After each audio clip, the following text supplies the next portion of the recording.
3 града, в които никой не може да живее. Последният е дом само на призраци. Номер 3 е островът Хашима в Япония. Този островен град беше основата на енергийното производство в разцвета си. След спирането на въгледобива, компанията, собственик на мината, също затвори врати.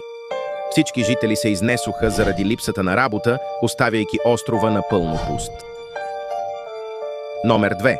Китайските призрачни градове. Това не е един град, а цяло явление. Заради икономическия растеж на Китай, около 50 мегаполиса се строят и чакат заселване. Но е трудно да убедиш хората да се преместят в тези градове. Това означава, че около 70 милиона апартамента стоят празни. Вароша, Кипър.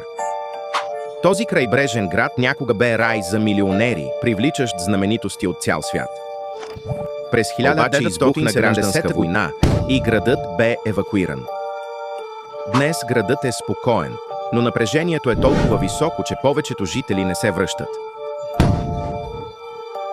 А вие? Къде бихте завели бившия си на хубава почивка?